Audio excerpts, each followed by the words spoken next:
Bueno, pues nuevamente, buenas tardes. Como les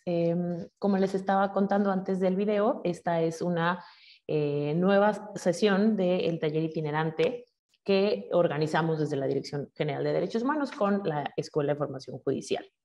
La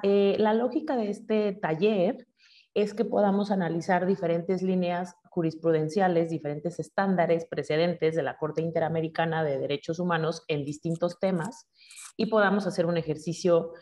práctico para saber cómo estos estándares se incorporan en el derecho nacional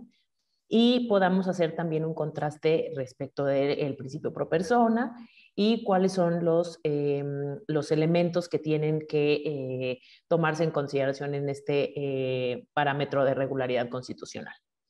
La sesión que nos va a tocar trabajar el día de hoy y el día de mañana va a abordar la sentencia de Vicky Hernández contra Honduras, como ustedes ya lo saben. Esta sentencia hace referencia al asesinato de una mujer trans en el contexto del toque de queda por el golpe de Estado en Honduras en 2009. Y la idea es que con base en esta sentencia podamos abordar los precedentes que la Corte Interamericana ha trabajado en materia de personas trans. Entonces, la intención y la lógica que vamos a seguir es la siguiente. Ahora vamos a comenzar con una breve exposición de la contradicción de tesis 293 de 2011, porque pues siempre es bueno recordar por qué es bueno estudiar los precedentes de la Corte Interamericana, por qué nos obligan, pero cómo nos obligan, cuál es el ámbito de competencia, de qué manera tengo que tomar en cuenta los estándares de la Corte Interamericana y después, pues, estudiar esos precedentes de la Corte Interamericana, ¿no? Pero la intención del taller y por lo que abordamos primero una consideración sobre la 293 es para que podamos justamente tener las bases para tener muy claro por qué lo que la Corte dice, por ejemplo, en Vicky Hernández, es relevante para nuestro trabajo y es relevante para la aplicación y la impartición de justicia en México. Entonces, vamos a abordar la contradicción de tesis 293, la conversaré con ustedes y posteriormente otra ponente también de la Dirección General va a abordar los primeros puntos de la sentencia de Vicky Hernández. Mañana terminaremos de trabajar, terminaré de exponerles la sentencia de Vicky Hernández y después tendremos un ejercicio práctico en el cual podremos hacer este cruce de precedentes de los estándares de la Corte y el aterrizaje correcto o no de los mismos en sentencias nacionales. Entonces, esa es la estructura. Vamos a arrancar con la 293, después fuerte vamos a abordar Vicky Hernández y cerraremos con este caso práctico. Para abordar ahora sí la sentencia de Vicky Hernández, en la primera parte nos acompaña Andrea Santos, que también está en el equipo de la Dirección General de Derechos Humanos de la Suprema Corte y pues es justamente experta en estos temas y ella va a abordar esta primera parte de la sentencia de Vicky. Muchas gracias, Andrea, por acompañarnos. No, al contrario, muchísimas gracias. Buenas tardes a todas y todos. Y bueno, pues como ya saben, ahora vamos a hablar específicamente del caso de Vicky Hernández y otras contra Honduras. Bueno, esta sentencia es de relativamente reciente emisión, ya que fue del 26 de marzo de 2021. Y bueno,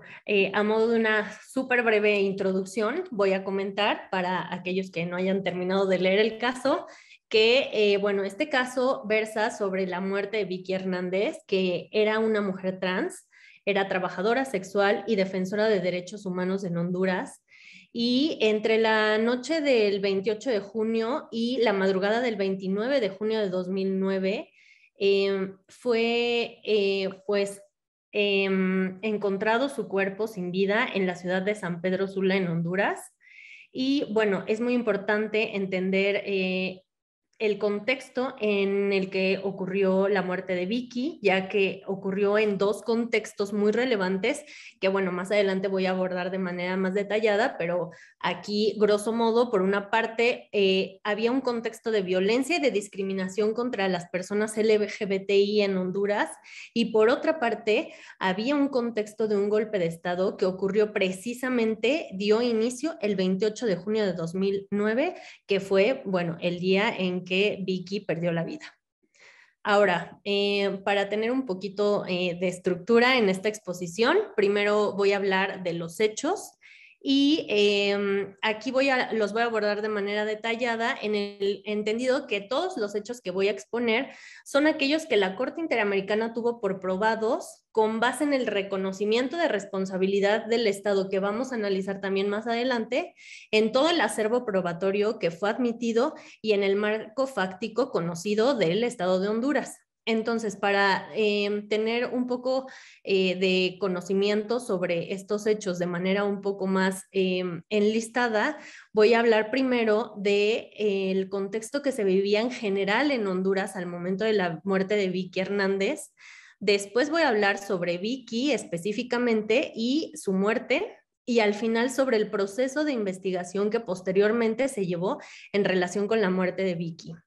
Entonces, bueno, primero me voy a referir, como ya les mencioné, al contexto que había en Honduras. Entonces, bueno, en este contexto en el que ocurrieron los hechos del caso, debemos entenderlo desde dos perspectivas. Dos cosas había muy importantes, dos situaciones se encontraban suscitando dentro del Estado de Honduras. Por una parte, el contexto de violencia contra las personas LGBTI, especialmente contra las mujeres trans, y también por otra parte, como ya comentaba, el marco del golpe de Estado que se suscitó el 28 de junio de 2009, durante el cual además se decretó un toque de queda que, bueno, resulta muy importante tenerlo en mente por las circunstancias que más adelante voy a mencionar. Entonces, bueno, el primer contexto que les comentaba es el de violencia generalizada contra personas LGBTI. Entonces, hay que considerar que en la época en la que tuvo lugar la muerte de Vicky Hernández, existía en Honduras un contexto generalizado de discriminación y violencia contra personas LGBTI. En este caso, nos señala la Corte que el relator especial sobre la situación de los defensores de derechos humanos de Naciones Unidas señaló que persistían en Honduras en esta época actos violentos en contra de las personas LGBTI. A partir del golpe de Estado en Honduras, se exacerbó esta violencia y obviamente todos estos actos podrían ser o se cree que pueden devenir de prejuicios, de la existencia de prejuicios, principalmente de los agentes policiales y de guardias de seguridad. Esto es muy, muy importante saber que precisamente esos actos violentos y discriminatorios provenían de agentes estatales. También hubo un perito que participó en el caso y él mencionó que en Honduras en este momento había un contexto de violencia continua contra las personas LGBTI y que específicamente existía violencia y se cometían homicidios contra mujeres trans de manera muy precisa. Entonces, este perito expuso muy esquemáticamente todo este contexto y argumentó que se presentaban tres momentos o periodos clave para que podamos entender todo este marco que existía en Honduras en estos momentos. Entonces, el primer periodo que señaló, que abarca más o menos de 1994 a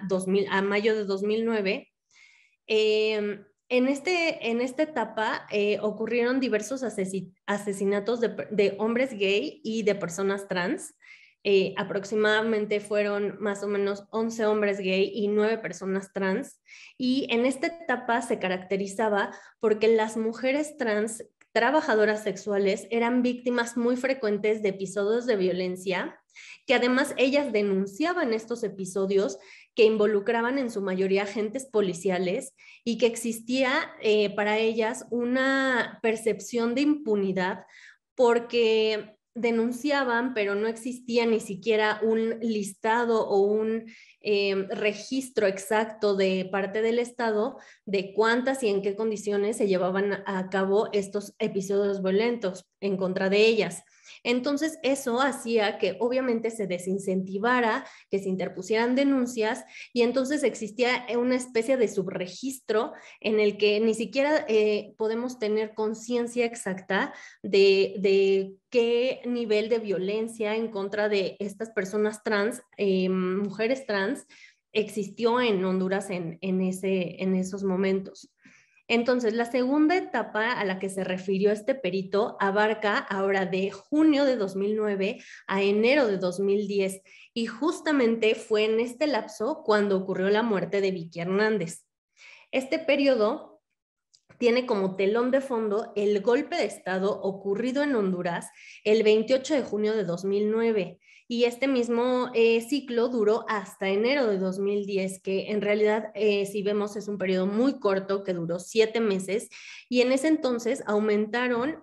muy considerablemente los actos de violencia que se cometían en contra de personas LGBTI y en particular aumentó el peligro o al menos la percepción del peligro que las mujeres trans trabajadoras sexuales ya venían afrontando desde años anteriores. En este periodo aumentó y como mencionaba, fueron solamente 7 meses que duró esta etapa y en estos 7 meses al menos 15 mujeres trans y 14 hombres gay murieron de manera muy violenta. Algunos fueron encontrados con atropellamientos, heridas de arma de fuego, entonces, bueno, pues sí fueron muertes bastante violentas y estos 15 cuerpos que mencionaba de las mujeres trans asesinadas, todos se encontraron en la vía pública con signos muy notables de violencia. Y bueno, finalmente la tercera etapa que menciona este perito que participó en el caso se extendió de febrero de 2010 hasta la actualidad. Todavía continúa este periodo de violencia. Entonces, bueno, aquí me parece muy importante comentar que además el Alto Comisionado de Naciones Unidas, en su informe de la situación de derechos humanos en Honduras, recomendó que se debería llevar a cabo un fortalecimiento de las unidades responsables y de los procesos de investigación de los ataques contra las personas LGBTI, lo que además nos denota todavía que sí era muy latente el contexto de violencia que se vivía en contra de las personas LGBTI, específicamente mujeres trans trabajadoras sexuales. Y en este punto también me parece muy relevante precisar que una testigo en el caso, amiga de Vicky, y que además era la presidenta de vamos a ver más adelante, que ella era, bueno, una persona muy cercana de Vicky, y ella cuando dio su testimonio en la audiencia pública del caso ante la Corte Interamericana, mencionó justamente, hizo mucho énfasis en este contexto en el que había detenciones arbitrarias, tratos inhumanos, crueles, degradantes por parte de la policía hacia mujeres trans trabajadoras sexuales, precisamente en San Pedro Sula durante todos esos años. Ella dijo que cuando las mujeres trans trabajadoras sexuales eran arrestadas, se las llevaban normalmente en una patrulla, que a veces sacaban las pistolas los policías para atemorizarlas, las intimidaban, las golpeaban, les arrancaban las pelucas, le rompían la ropa. Entonces, bueno, era una situación de diversos actos continuos de violencia ejercidos en contra de ellas. Incluso les llegaban a decir que eran una mala imagen para la ciudad, de que ellas eran hombres, que no se tenían por qué vestir de mujer. Entonces, bueno, igual aquí hablamos de un contexto de discriminación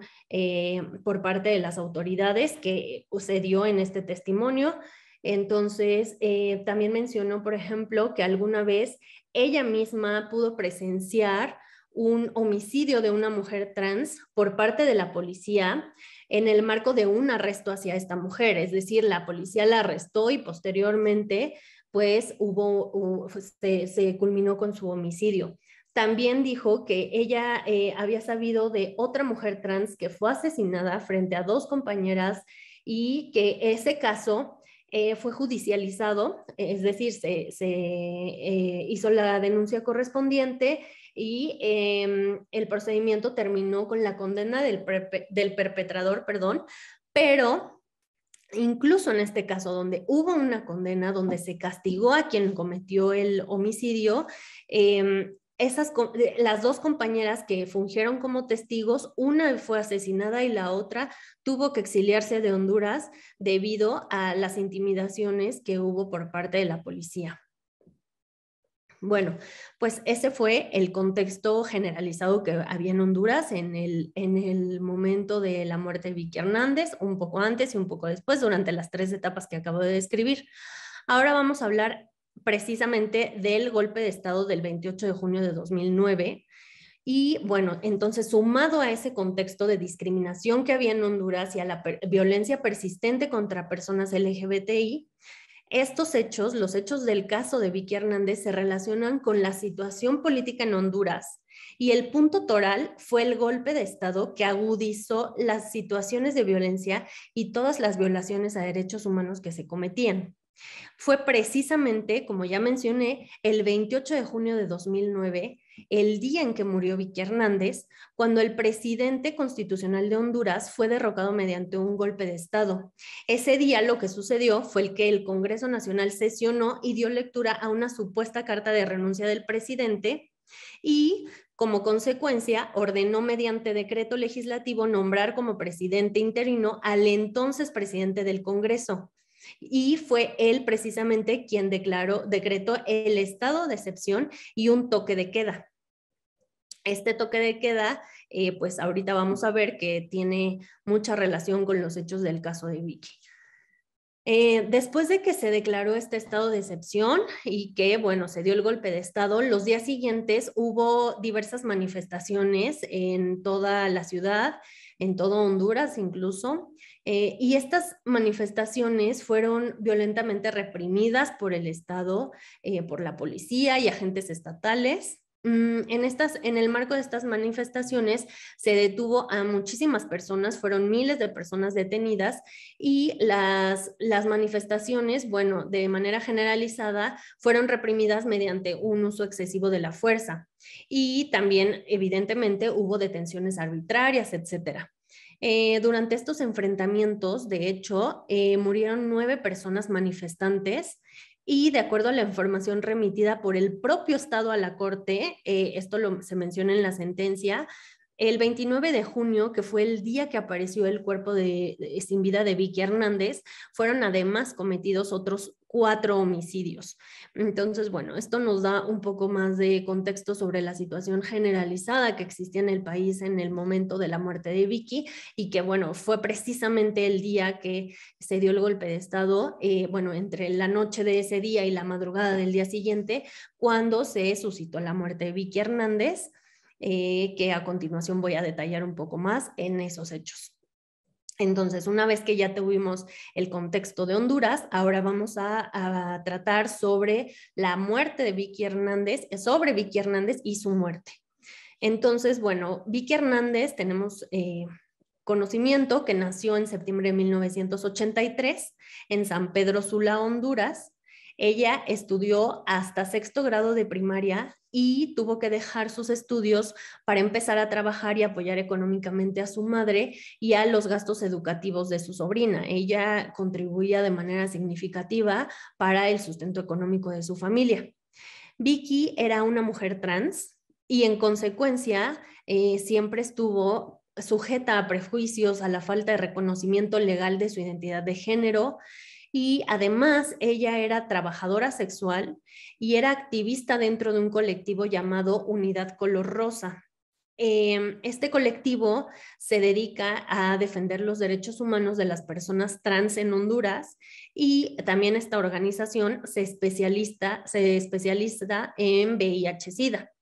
Entonces, bueno, según Claudia Speltman, que es la amiga de Vicky, que les mencionaba que ofreció su testimonio en la audiencia pública que se llevó a cabo en la Corte Interamericana, ella que era amiga de Vicky, como ya también lo dije, y que en el momento de la muerte de Vicky era directora del colectivo, relató que Vicky normalmente participaba en muchísimas de las actividades de la organización, incluyendo marchas, talleres de capacitación, etcétera. Entonces, era una defensora muy activa de los derechos humanos de las personas trans.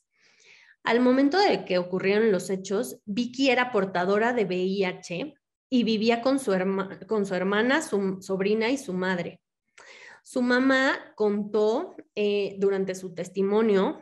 que 2 meses antes de que Vicky fuera encontrada sin vida, ella había sido víctima de agresión por parte de un guardia de seguridad que le dio un machetazo en la cabeza, y cuando Vicky fue a la policía a pues denunciar este hecho, le dijeron que pues por ello se podía morir. Así lo relató la madre de Vicky. Y bueno, obviamente, aunque ella había denunciado estos hechos, este evento violento que sufrió a manos de este guardia de seguridad, pues no hubo ninguna investigación por parte de las autoridades, no le dieron seguimiento y pues el hecho se quedó impune, evidentemente.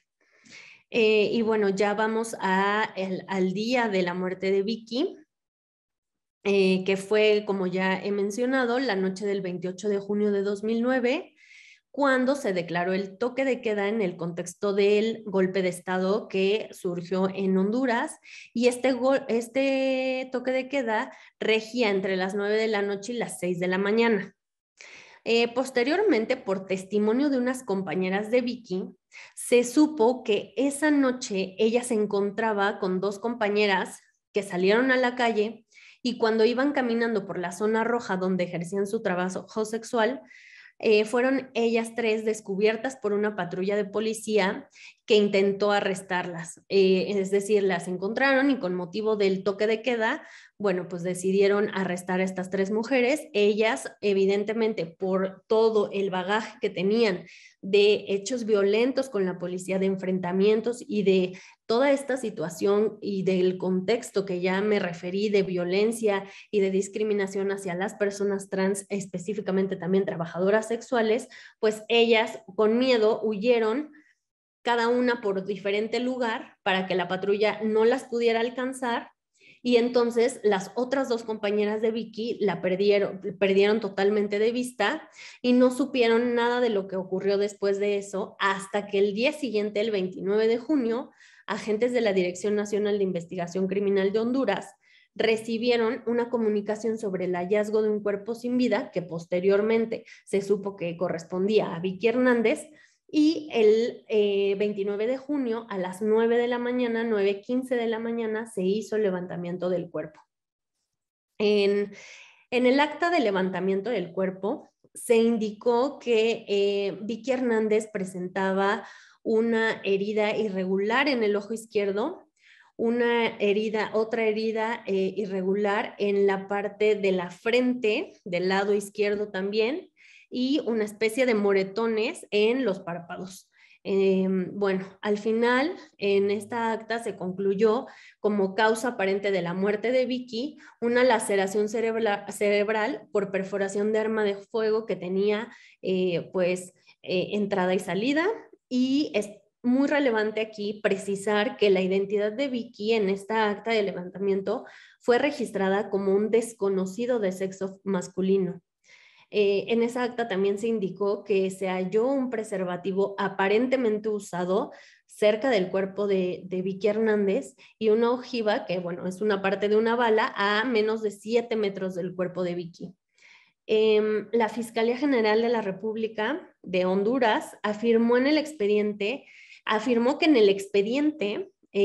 expediente de investigación se encontraba la transcripción de la autopsia que posteriormente al levantamiento se realizó al cuerpo de Vicky Hernández. Sin embargo, la Corte Interamericana aquí precisa en la sentencia que ese dictamen no se encontró en el expediente que se envió como prueba a la Corte. Entonces, bueno, aquí hay algunas inconsistencias que ya iremos viendo en el transcurso de la explicación de esta sentencia, pero bueno, este punto es bastante relevante. Y bueno, finalmente, en torno a los hechos, ahora que ya vimos el contexto de Honduras, que ya vimos el contexto particular de Vicky y de su muerte, vamos a un momento posterior, que se trata de el proceso de investigación que se llevó por la muerte de Vicky Hernández. En esta última división, primero hay que precisar que el caso fue registrado en el Ministerio Público como una causa por el delito de homicidio en perjuicio de Vicky Hernández. Y de acuerdo con lo señalado por las representantes de las familiares de Vicky, esto no se controvirtió por el Estado, entonces, bueno, las autoridades forenses aquí se negaron a realizar el dictamen de autopsia de Vicky con el pretexto de suponer que era VIH positiva. Esto es muy, muy importante, bueno, pues porque como ya lo mencioné, el Estado no controvirtió este hecho, esto lo asentaron las representantes de la familia de Vicky y bueno, pues aquí es un tema que debemos tener muy en mente. Posteriormente, en marzo de 2011, recordemos que los hechos fueron en 2009, en marzo de 2011, la Fiscalía solicitó a la Dirección Nacional de Investigación Criminal el dictamen de la autopsia de varios casos de homicidio cometidos en contra de personas trans. Entre ellas se incluía el caso de Vicky Hernández. En ese mismo mes, el fiscal pidió a esta dirección realizar varias diligencias investigativas en el caso, como por ejemplo pidió individualizar a los sospechosos, tomar las declaraciones de los testigos, establecer los móviles de las muertes, porque nada de eso se había realizado previamente en torno a estos casos. Y bueno, fue hasta mayo de 2011 que por primera vez se tomó la declaración de la madre de Vicky Hernández.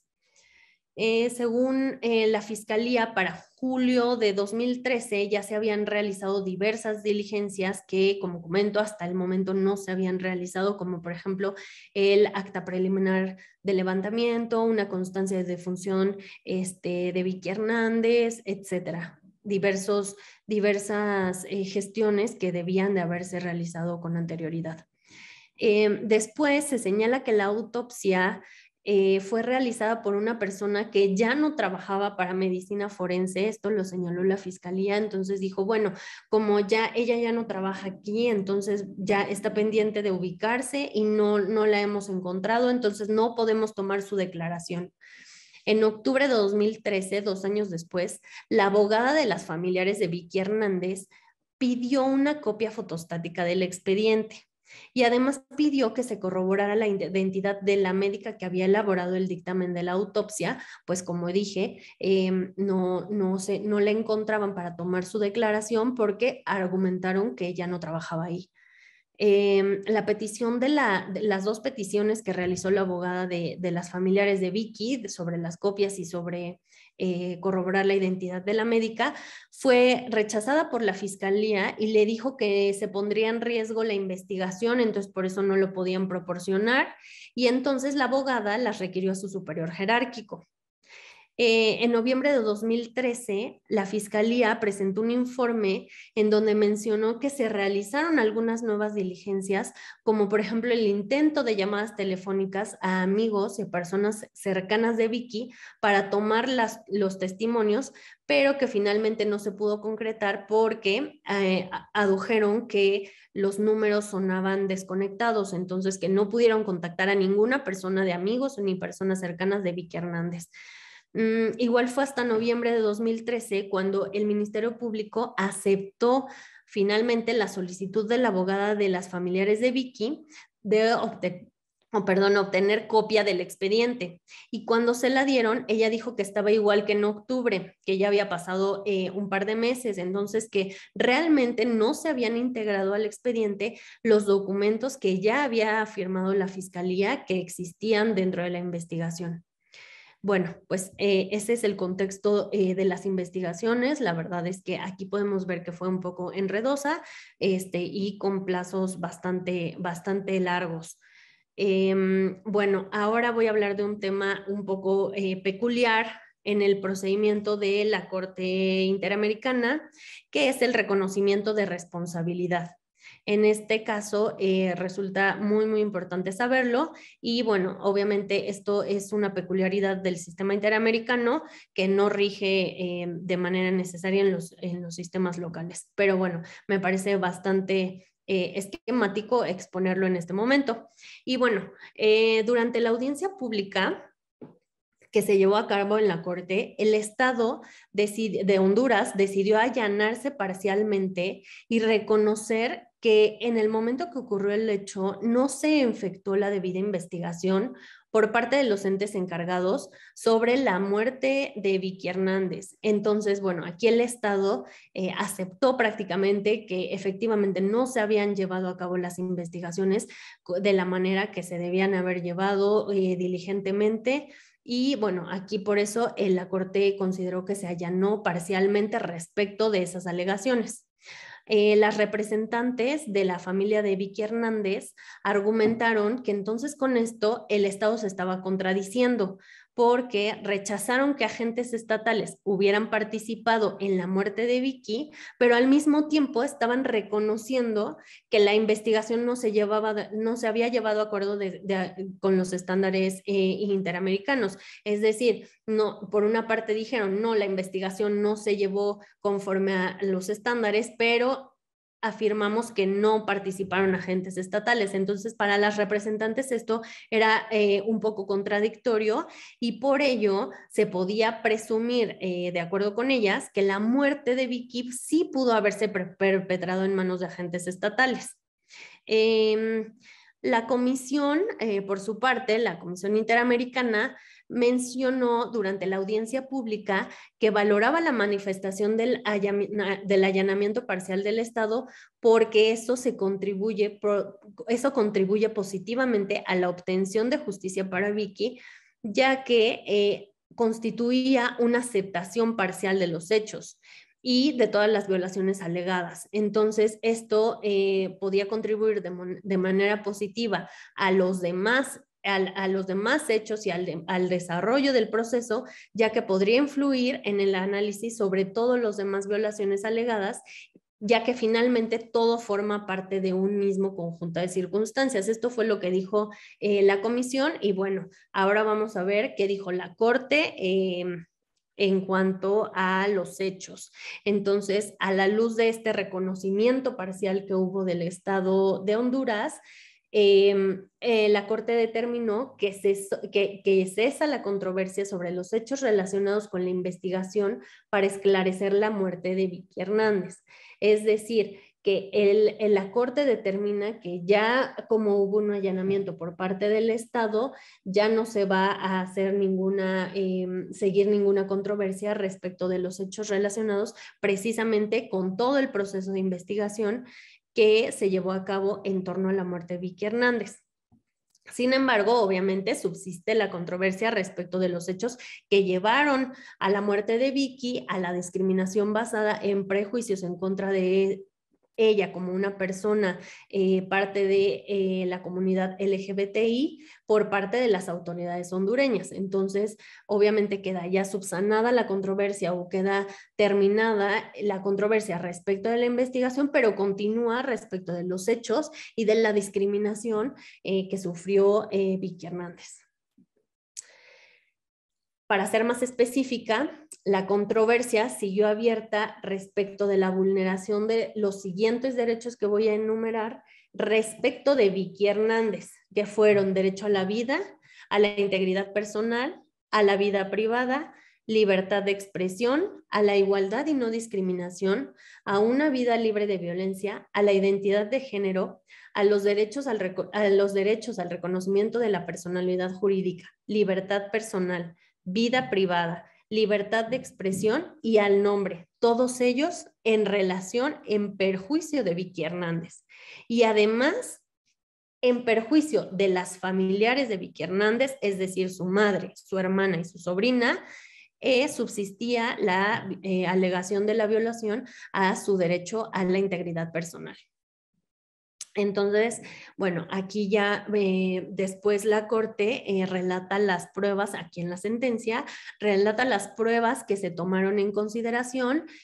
hace una descripción, pero bueno, de manera general, son los documentos que se ofrecieron por las partes, tanto por el Estado como por las representantes y la comisión, que fueron esencialmente documentales relacionadas con las investigaciones. También se tomaron en consideración como pruebas en el caso las declaraciones que se rindieron en la audiencia pública y además ante fedatario público y los escritos de alegatos finales que emitieron las partes, además del reconocimiento que hizo el Estado. Entonces, estas fueron las pruebas en las que se basó la Corte para emitir la sentencia y hacer el análisis de fondo, que bueno, ahora sí nos vamos a adentrar más en el fondo del asunto. Y bueno, para esto la sentencia está dividida en varios apartados. Aquí voy a abordar el primero y previo a esto, le voy a mencionar que la Corte analizó los alegatos en el siguiente orden. Primero, las consideraciones generales sobre el derecho a la igualdad y a la no discriminación en perjuicio de Vicky Hernández. Después, analizó los derechos al reconocimiento de la personalidad jurídica, a la vida, la integridad personal, libertad personal, garantías judiciales, vida privada, libertad de expresión, nombre, igualdad y no discriminación, protección judicial y a una vida libre de violencia, también en torno a Vicky Hernández. Y finalmente se pronunció sobre el derecho a la integridad, de la integridad personal de las familiares de Vicky Hernández. Entonces, bueno, estos fueron los tres grandes rubros en los que se hizo el análisis de fondo de este caso. Entonces, bueno, primero, como ya mencioné, las consideraciones se realizaron en torno al derecho a la igualdad y a la no discriminación. Aquí, como ya había mencionado Georgina en su exposición, la Corte primero hace un apartado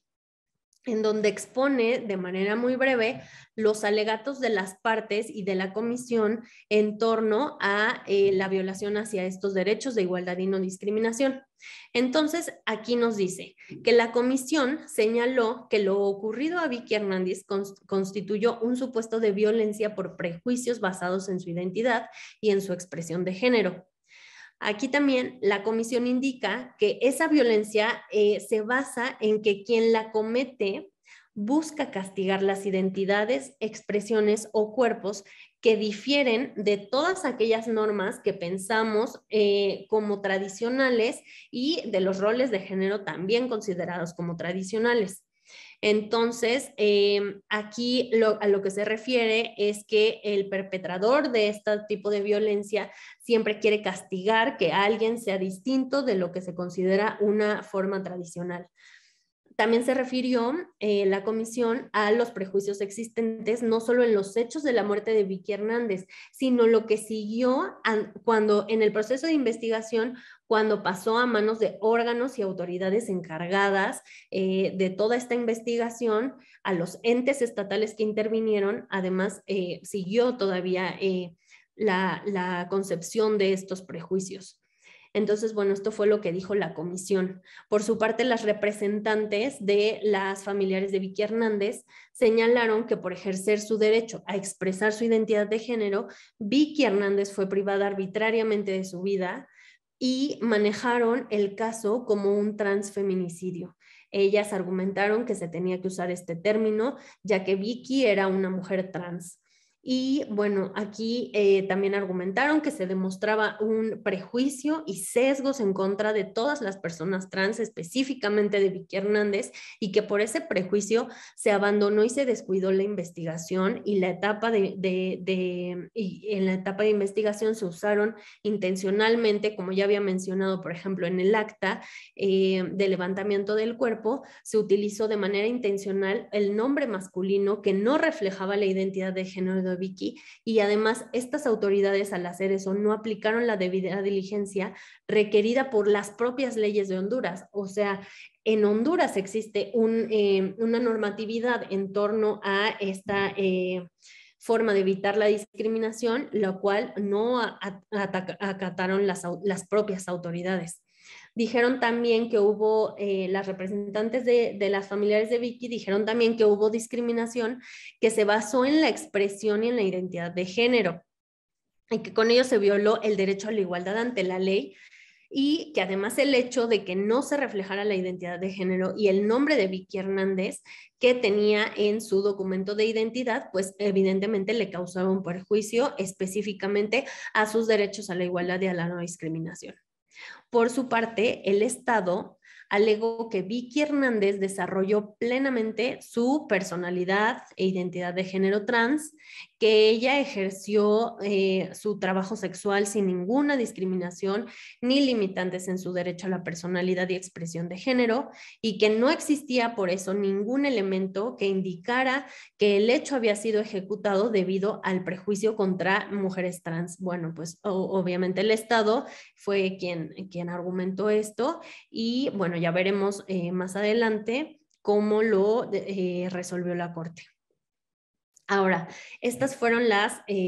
los alegatos que presentaron las partes, y ahora sí ya nos vamos a adentrar a las consideraciones de la Corte en torno precisamente a estos derechos a la igualdad y a la no discriminación. Entonces, bueno, aquí la Corte cita algunos precedentes en los que ya ha señalado que los estados necesariamente deben abstenerse de realizar acciones dirigidas directa o indirectamente a crear situaciones de discriminación, ya sea de jure o de facto.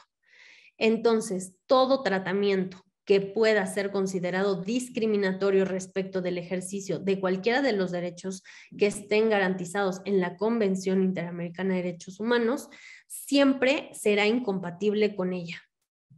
Por precisamente que existe esa obligación de los estados de abstenerse a realizar situaciones de discriminación. El incumplimiento de esta obligación obviamente deriva en una responsabilidad internacional para los estados parte que cometan actos discriminativos. Por eso, entonces, existirá siempre un vínculo indisoluble entre la obligación de respetar y garantizar los derechos humanos y el principio de igualdad y no discriminación. Van completamente de la mano y están relacionados. También en este punto, la Corte comentó que existía la obligación de proteger el derecho a el derecho en igualdad de condiciones ante la ley. Entonces, no solamente existe la obligación de no discriminar, sino que además los estados están obligados a adoptar otras medidas para revertir o cambiar situaciones que ya existen en esos estados o en esas sociedades en perjuicio de determinado grupo de personas. Es decir, el Estado no solo no tiene que realizar positivamente actos discriminatorios, sino que si ya en el contexto social existe esa situación de discriminación y de vulneración, el Estado como parte deberá realizar todas las gestiones necesarias para que esa situación se revierta o cambie y dejen de vulnerarse los derechos de ese grupo que está afectado por situaciones de discriminación. Entonces, este es un deber muy especial del Estado de proteger las actuaciones y prácticas incluso de terceros. Y en ese sentido, la discriminación ameritará siempre una peculiar consideración, ya que el hecho ilícito derivado de una situación discriminatoria se da en razón de lo que la víctima representa, parece ser, y que precisamente lo pone en una posición distinta de las demás personas, como en este caso el hecho de que Vicky Hernández fuera una mujer trans y que además fuera trabajadora sexual, la ponía en una posición pues muy peculiar respecto de las formas consideradas tradicionales. Ahora, también acá la Corte enfatizó que ya en casos previos, aquí vuelve a citar a sí misma, se vuelve a citar a sí misma en sus resoluciones pasadas, y acá nos menciona que en otros casos previos ya se había reconocido que las personas LGBTI han sido históricamente víctimas de discriminación estructural y que han sufrido diversas formas de violencia y violaciones a sus derechos humanos. Además, también señala que ya se había establecido que la orientación sexual, la identidad de género o la expresión de género de una persona son categorías protegidas por la Convención. Es decir, que no se puede cometer ningún acto discriminatorio, vuelvo a insistir, respecto de personas simplemente por el hecho de encontrarse bajo estas categorías. Y bueno, en consecuencia, los estados parte de ninguna forma pueden actuar de manera discriminatoria por motivo de orientación sexual, identidad de género o expresión de género. Es un grupo que debe ser protegido de conformidad con lo establecido en la Convención. Y bueno, si bien algunas formas de discriminación en contra de las personas LGBTI se han manifestado en ámbito público y en ámbito privado, evidentemente las formas más extremas de discriminación o de actos discriminatorios en contra de estas personas, de este grupo de personas, se refiere a cualquier situación de violencia, ya sea que llegue a la muerte, como en el caso de Vicky, o que simplemente se ejerza violencia, como ya comentábamos en el contexto que había, bueno, detenciones arbitrarias, que las golpeaban, etcétera. Entonces, no solo la discriminación se puede visibilizar dentro del ámbito público-privado, sino además existe una ciertas categorías y de formas más graves o menos, con consecuencias menos fatales dentro de este marco de violencia. Así, la violencia contra las personas LGBTI es basada en prejuicios, eso lo determinó la Corte en esta sentencia, porque son percepciones generalmente negativas, existen percepciones negativas hacia todas las personas o las situaciones que resultan ajenas o diferentes. En el caso de las personas LGBTI, se refiere a prejuicios pues basados en la orientación sexual, en la identidad o expresión de género, pero finalmente, como ya había mencionado, pues salen de los estándares que se consideran tradicionales. Entonces, de ahí deriva que se cometan actos discriminatorios en su contra. Aquí la propia Corte indicó que la violencia ejercida por razones discriminatorias tiene como propósito generalmente impedir o anular el reconocimiento, el goce o el ejercicio de los derechos humanos de esas personas, así como sus libertades fundamentales de todos aquellos que se está discriminando. Entonces, esta discriminación en su expresión más radical da lugar a que se cometan crímenes de odio. En el caso de Vicky Hernández, los alegatos relativos a la discriminación evidentemente constituyen un tema transversal, ya que como vimos en el marco de Vicky Hernández, ella era una mujer trans, trabajadora sexual que tenía VIH-Sida y que además era defensora de derechos humanos de la comunidad LGBTI, por lo que estas discriminaciones como un tema transversal, la Corte los toma en cuenta a lo largo del resto de la sentencia. Los considera muy importantes. Bueno, ahora voy a seguir con el siguiente punto de estudio de fondo de la Corte en este caso, que se refirió a los derechos al reconocimiento de la personalidad jurídica, a la vida, a la integridad personal, libertad personal, garantías judiciales, a la vida privada, la libertad de expresión, nombre, igualdad y no discriminación, y a una vida libre de violencia por parte de Vicky Hernández. Entonces aquí hay que recordar que estamos hablando de todos los perjuicios en contra de Vicky Hernández. Y más adelante se abordará el estudio que realizó la Corte en relación con las familiares de Vicky Hernández. Entonces, nuevamente en este punto, la Corte primero nos señala los alegatos de las partes y respecto de la comisión, nos dice la Corte que la comisión consideró que por la naturaleza y la forma en que fue ejercida la violencia en contra de Vicky Hernández y, bueno, pues teniendo en cuenta que el contexto en el que ocurrieron los hechos, es muy posible caracterizar lo sucedido como un asesinato por prejuicio de identidad de expresión de género como una mujer trans y por lo tanto coincide con las representantes de la familia de Vicky Hernández en que se puede calificar como un transfeminicidio. Esto lo reitera la comisión y, bueno, también por otra parte consideró que el contexto de violencia que existía en Honduras contra las personas LGBTI con una alta incidencia de participación en estos hechos violentos por parte de los agentes estatales de seguridad, provino del golpe de Estado y del ambiente general de militarización que se derivó de este golpe de Estado y del toque de queda que hubo. Por lo tanto, el hecho de que Vicky Hernández estuviera a horas en el que se encontraba vigente el toque de queda, hacía presumir que el resguardo de las calles y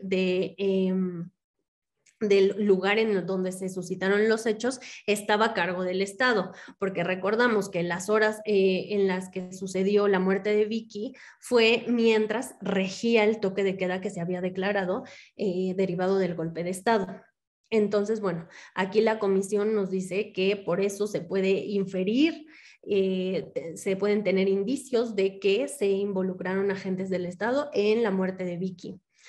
También la comisión argumentó una falta de investigación diligente de parte del Estado y que ellos no presentaron entonces una explicación satisfactoria o convincente que pudiera desvirtuar la responsabilidad de agentes estatales en la muerte de Vicky. Entonces, como las investigaciones se llevaron a cabo de manera deficiente y sin seguir los estándares interamericanos, entonces, pues, alega la comisión que el Estado no puede presentar una explicación suficiente que desvirtúe que hubieran participado agentes de seguridad estatales en la muerte de Vicky. Por lo que entonces también de esto podemos inferir pues que sí estuvieron involucrados en esta muerte en el marco del toque de queda y además de esta falta de alegaciones sobre la responsabilidad. Además, la comisión destacó el hecho que ya había señalado la mamá de Vicky Hernández, en el que dijo que 2 meses antes de su asesinato, ella estuvo en una situación de violencia relacionada con agentes policiales en la que le habían dado un machetazo en la cabeza, que además fue a denunciar y que estos hechos no se siguieron por ninguna autoridad relacionada con las investigaciones. Bueno, además, también por ello es que la comisión concluye que el Estado hondureño puede ser responsable por la violación de los derechos a la vida, a la integridad personal y la vida privada, autonomía, de dignidad y libertad de expresión, igualdad y no discriminación en contra de Vicky, por todas estas situaciones que ya he mencionado. Y bueno, evidentemente en cuanto a las investigaciones, toda vez que el Estado no diseñó ni implementó ninguna línea de investigación lógica derivada de los elementos de prueba, entonces el proceso investigativo se puede considerar totalmente deficiente y la actividad probatoria mínima, porque como mencionábamos en el contexto de la investigación, pues las acciones o las diligencias que se llevaron a cabo fueron muy deficientes y además en plazos muy prolongados en el tiempo. No llevaron una secuencia y además, muchos de ellos no se probaron ante la comisión porque en los expedientes y en las documentales que remitieron no se encontraban todas las diligencias ni todas las documentales que ellos argumentaron que existían. Por su parte, las representantes de la familia de Vicky agregaron a todo lo anterior que ya había expuesto la comisión que la muerte de Vicky Hernández puede ser considerada como una ejecución extrajudicial. Y en torno a esto dijeron que, dada la naturaleza de las ejecuciones que se suscitaron en el momento del golpe de Estado y que los hechos tuvieron lugar en el contexto de violencia que ya existía y además dentro de los momentos del toque de queda, se debe considerar que la carga de la prueba siempre debe estar debe recaer sobre los agentes del Estado y no sobre ellas como particulares. Entonces, por eso dijeron que el Estado debía demostrar que aunque ellos tuvieran el control sobre las calles de Honduras en esos momentos, específicamente de San Pedro Sula por virtud del toque de queda, pues entonces debían demostrar que ellos mismos debían el Estado mismo debía desvirtuar que no tuvieron intervención en la muerte de Vicky y no al revés. Bueno, también añadieron a eso que existía un contexto de interseccionalidad de vulnerabilidades y discriminaciones al momento de que se ocurrió la muerte de Vicky, porque como ya había mencionado muchas veces anteriormente, Vicky, al ser mujer trans, bueno, estaba en una categoría muy específica de situación de discriminación en ese momento en el estado de Honduras. También añadieron las representantes de la familia de Vicky que en cuanto a las investigaciones, pues coincidían también con lo indicado por la comisión y recordaron que hubo una absoluta falta de diligencia y de efectividad en toda la investigación, en todo el procedimiento, particularmente en torno a la investigación sobre que agentes del Estado estuvieran involucrados en la muerte de Vicky. Y bueno, pues creo que ya nada más nos vamos a quedar hasta los alegatos de las partes en este apartado. Finalmente voy a comentar que el Estado alegó que en el contexto del golpe de Estado de 2009 se adoptó un decreto en el que se restringían las garantías y que esto solamente obedeció a la grave situación de violencia que se había originado derivado del suceso político, es decir, del golpe de Estado, y que por eso es que se habían restringido las garantías, pero que en ningún momento se habían desprotegido los derechos de la vida, de la integridad, ni de la propiedad privada hacia ninguna persona del Estado de Honduras. Dijeron que esas medidas, esa restricción de derechos se llevó a cabo con la finalidad de prevenir y salvaguardar a todos los ciudadanos y ciudadanas del Estado de Honduras y evitar riesgos que se generaran con las manifestaciones que las personas comenzaron una vez que se dio el golpe de Estado. También indicó el Estado que no existía ninguna evidencia y que tampoco se podía inferir que los responsables de la muerte de Vicky hubieran sido miembros de las fuerzas del orden público, solamente porque ellos estuvieran a cargo de los patrullajes en ese momento y en la zona en la que ocurrieron la muerte de Vicky. Entonces dijeron, bueno, pues el hecho de que de que estuviéramos a cargo de los patrullajes no significa que necesariamente eran las únicas personas fuera o que no había alguien más violando el toque de queda. Entonces, bueno, aquí también el Estado, por eso es que dijo que era improcedente responsabilizarlo por no prevenir y por perpetrar la muerte de Vicky. Entonces, con esto el Estado trató pues de defenderse, pero bueno, ya mañana veremos un poquito más sobre las consideraciones que tuvo la Corte en torno a estos alegatos de las partes y bueno, finalmente también mañana terminaremos de ver el resto de la sentencia en el que también se estudió la violación a los derechos de las familiares de Vicky.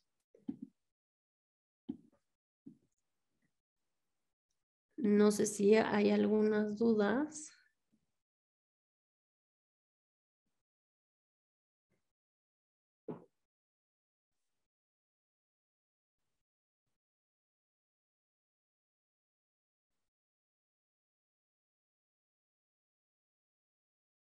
Aquí hay una pregunta que dice,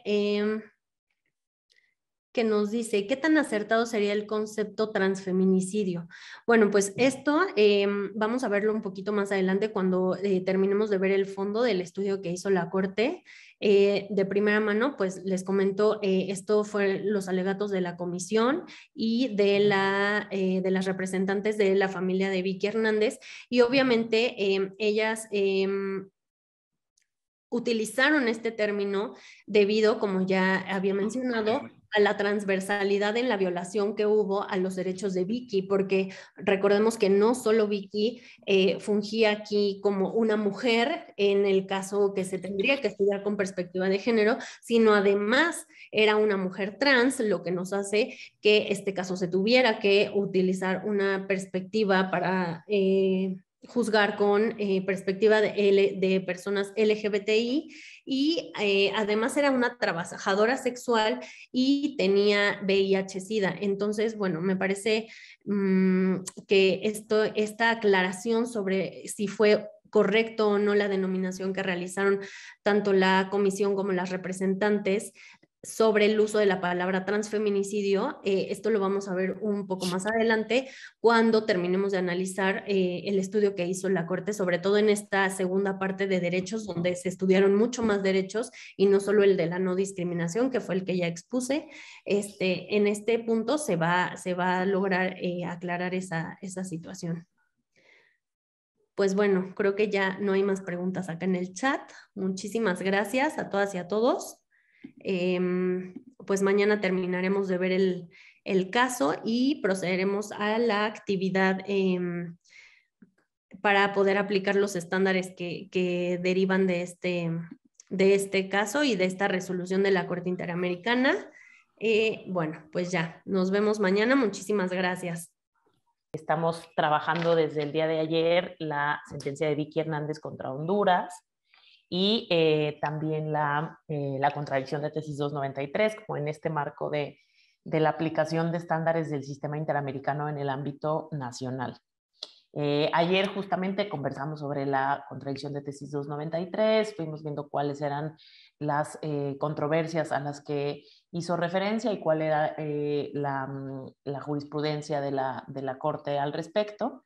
Y comenzamos también con el estudio de la sentencia de Vicky Hernández, con el contexto en el cual se desarrolla, con los hechos, con el inicio del estudio de fondo. Entonces, el día de hoy vamos a continuar con este estudio de fondo y para eso voy a compartirles brevemente unas diapositivas que son más como una guía que el contenido en sí completo de la sentencia, es decir, véanlo como un mapeo del contenido de la sentencia y ya iremos conversando al respecto. Entonces, déjenme iniciar la presentación. Me parece que ya se ve, sí. Entonces, ayer ya estábamos conversando sobre estas consideraciones generales del derecho a la igualdad y no discriminación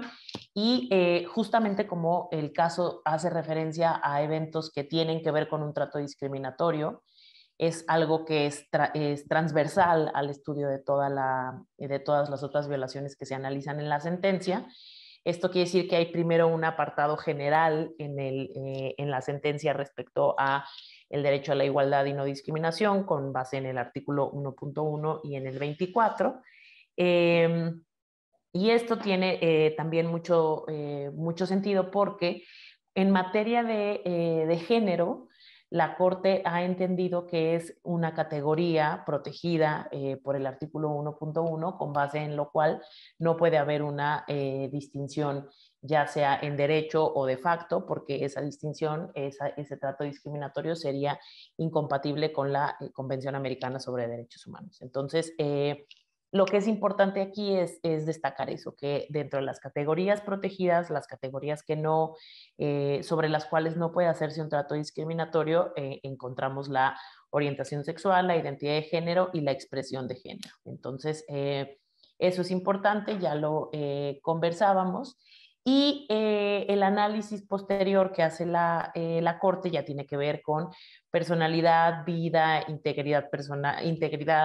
libertad, vida privada, el nombre, el derecho a obtener una protección judicial. Y entonces la estructura de esta sentencia sigue una lógica de que el derecho a la igualdad y no discriminación cubre todo el contenido de los hechos y de las violaciones que ocurrieron. Y entonces hay un primer marco general de igualdad y no discriminación y posteriormente hay un análisis específico de cada uno de estos derechos. Entonces, en lo que se refiere al derecho a la vida e integridad personal, la Corte señala que el derecho a la vida tiene dos vertientes. una que es una obligación del Estado, que es de no privar arbitrariamente de la vida a las personas, y otra que es el deber de protegerla. Entonces, tenemos estas dos tipos de obligaciones, una que es de no hacer, o sea, no privar de la vida a ninguna persona en un estado, y la otra que es positiva, es decir, de hacer, y hay que entonces proteger y preservar la vida de las personas. También la integridad personal aborda los ámbitos físicos, psíquico y moral, y en el caso específico de Vicky, es interesante porque la Corte hace el análisis entendiendo que al momento de los hechos había un toque de queda por el golpe de Estado en Honduras de 2009. Y entonces esto es interesante porque la Corte ya ha conocido en otros casos de toques de queda, una imposición de situaciones de emergencia, y en realidad la Corte no las ha prohibido del todo, es decir, reconoce la posibilidad de que un Estado, enfrentando diferentes situaciones, pueda imponer un estado de emergencia. Pero si impone un estado de emergencia, un toque de queda, una situación semejante, no quiere decir que pueda hacer lo que quiera. Y este es un estándar importante porque justamente atiende a que los estados pueden tener necesidad de establecer estos mecanismos especiales de emergencia, pero eso no quiere decir que todos los derechos se vean suspendidos y que el estado pueda realizar los actos que quiera. Y no solo no solo recuerda ese estándar que ya había establecido en casos anteriores, sino que lo utiliza para analizar que en el contexto específico de Vicky, el Estado de Honduras tenía un control absoluto de los espacios públicos y del movimiento de las personas en los mismos. Porque si recordamos de la narrativa de los hechos que veíamos ayer y que está en la sentencia, lo que cuentan los testigos, las personas que fueron testigos, es que Vicky y otras dos compañeras trabajadoras sexuales estaban caminando por la calle cuando la policía intentó detenerlas, y entonces salieron corriendo, ya no saben qué pasa con ella, y lo que sucede es que al día siguiente encuentran su cuerpo, ¿no? Y con estas señales claras de violencia sexual. Y entonces lo que la Corte toma en consideración es que todos los movimientos de las personas y el espacio público estaba bajo control del Estado. Y esto siempre ha sido un punto que la Corte toma en consideración para establecer que hay responsabilidad estatal. Pasa lo mismo, por ejemplo, cuando las personas están privadas de libertad o cuando las personas están internadas en un hospital a cuidado del Estado. Es decir, cuando el Estado te tiene bajo su custodia, entonces lo que te pase con mayor razón va a generar responsabilidad estatal para el Estado. Porque justamente el control y la custodia de tus movimientos y del contexto en el cual los estás realizando, está bajo control del Estado. Entonces, ya lo ha dicho otras veces y aquí en el contexto de toque de queda lo reitera. Lo hemos visto en casos de personas, como les decía, privadas de libertad, de personas que están internadas. Recientemente hubo un caso ecuatoriano al respecto, el caso Huachalá, en donde era una persona con una discapacidad mental que estaba internado y desaparece del hospital donde estaba internado, y la Corte configura responsabilidad internacional para el Estado de Ecuador porque esta persona estaba bajo su cuidado y desaparece. Entonces también configura como estos elementos que más adelante vamos a ver aquí con Vicky, que también son parte del análisis de la Corte. Es decir, la situación de custodia del Estado y de control del Estado es un punto importante a tomar en consideración. Lo mismo con personas privadas de libertad, ya lo ha dicho en casos tan antiguos como Penal Castro Castro, y lo ha reiterado en otras sentencias, que el hecho de que el Estado te tenga bajo su custodia genera de manera más directa una posible responsabilidad internacional. Y lo mismo pasa aquí con Vicky, porque ella y todas las personas ciudadanas de Honduras estaban bajo un control del Estado en cuanto a sus movimientos y en cuanto al uso de espacio público por el toque de queda que había. Entonces la Corte lo resalta como un primer punto en cuanto al análisis del derecho a la vida e integridad personal de Vicky. Además, como otro punto importante, destaca que hay un contexto de violencia y discriminación contra las personas de la comunidad LGBT+, en Honduras, y que específicamente esto se dirige a las mujeres trans. Esto la Corte lo fundamenta en la narración de los hechos, pero también en el testimonio y los testimonios y los peritajes que se exponen en la audiencia pública, en los cuales se señala justo esto, ¿no? Que en Honduras había una violencia muy alta en perjuicio de personas de la comunidad LGBT y sobre todo contra mujeres trans. Entonces tiene dos puntos dos elementos a considerar, que a su vez forman parte del contexto, del contexto descrito en los hechos. Entonces, la Corte va bajando lo que ya había dicho en el capítulo de hechos y dice, efectivamente había un toque de queda y eso lo que quiere, eso es un hecho. Y en el capítulo de hecho, pues solamente es así, es una enunciación de una situación fáctica. Pero esa situación fáctica ya en el análisis de fondo trae consecuencias y, por ejemplo, esta consecuencia del toque de queda es lo que yo les compartía, del control del Estado, del movimiento de las personas. Esto trae la posibilidad de la acreditación de responsabilidad internacional y lo mismo con este contexto en específico. La Corte Interamericana también ha sido muy reiterativa en el sentido de que si hay un contexto de violencia contra un grupo en específico,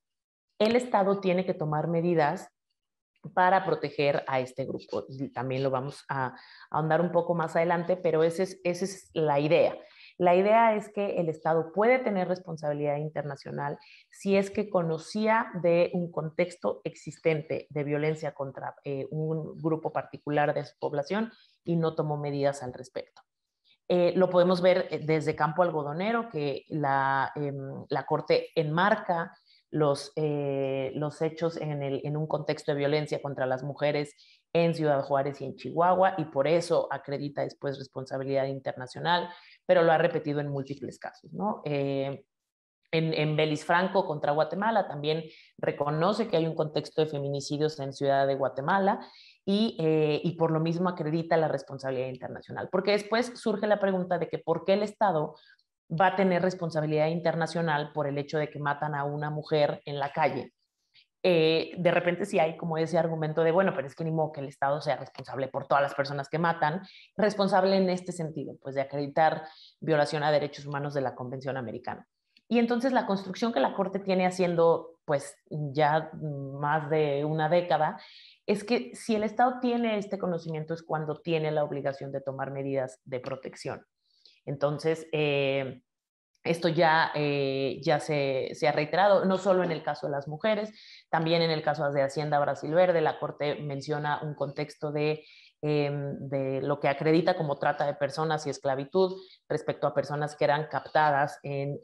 los estados más pobres de Brasil y eran llevados a trabajar de manera forzosa en haciendas que estaban en estados más ricos, ¿no? Igual acredita el contexto. Es decir, esta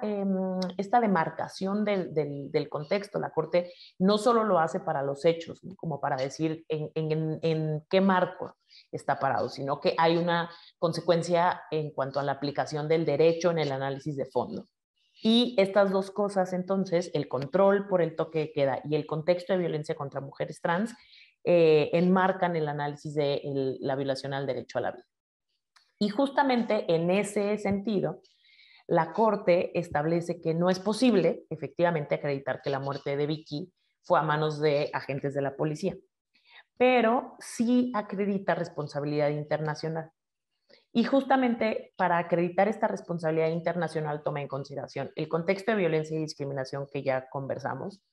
que además, pues obviamente es acreditado con peritajes, con testimonios, es decir, a Vicky ya ya había tenido agresiones antes, su mamá lo declara, sus compañeras del colectivo lo declaran, compañeras de ella también trabajadoras sexuales ya habían enfrentado violencia, es decir, hay una